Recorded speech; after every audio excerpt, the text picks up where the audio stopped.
What do you truly want out of life? This is something that's near and dear to me because I believed and I thought I knew what I wanted when I started my entrepreneurial journey. I wanted to be rich. I wanted success. But why? Why do I want these things? What was the underlying principle under those things? Well, I want to be my own boss. Why? Right? There are a couple things in life that are integral to your personality and your identity. Those are the things that dictate what you truly want. But there are other factors that are more present and more prevalent that dictate what you act towards and what you work towards and what it seems like you want. In this conversation, we're going to explore how behaviors around you and what society puts in front of us starts to affect what we believe we want. And since I don't like wasting your time because I know you're busy people, full disclosure, as I've become more and more successful, the things that I've wanted have gone down.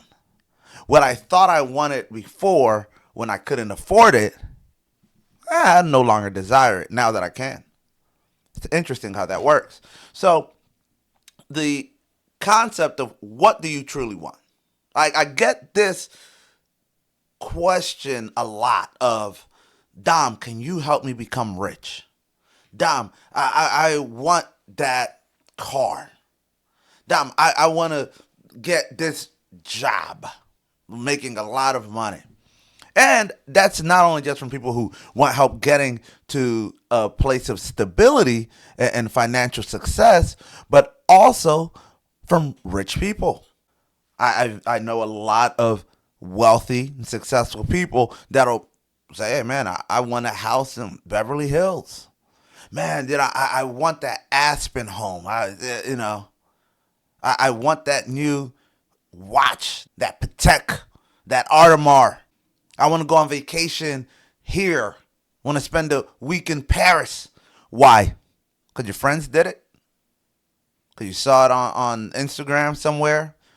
Some rich magazine sent you an article about St. Croix or Amalfi Coast, and you're like, well, if that's where the rich people are going, that's where I need to be. There's a concept called mimetic behavior. Mimetic behavior is when we imitate what we see. We imitate people with what they're doing, and what they want starts to reflect as what we want. The concept came from Rene Girard, French philosopher, that started showcasing that no matter what outside of our core desires and needs, we aren't that individualistic. Most of us. We start to follow the crowd as our desires start to shift based on the places we are. And we want the things based on the society that we're around. And that's natural. I mean, that's an easy, no-brainer. Because if you're in the United States, there are things around the world that you don't even know of. You have no conceptual, this is what people do out there. Whether it's sports, whether it's attire, certain car, there's a brand of car somewhere that you have no idea what it is. You couldn't care less. You don't even want it. Or there's a society out there that just doesn't value it. So if you come out there I got this brand new, you go to a couple places, you're like, I got this brand new luxury watch, worked so hard to get it. They could not care less. They're like, yeah, but you can't eat it. It gives no practical value. We know how to tell time. Why did you spend a year's salary on that? Instead of looking like the rich entrepreneur, you kind of look like a fool. You're like, no, you could have used that money a lot better.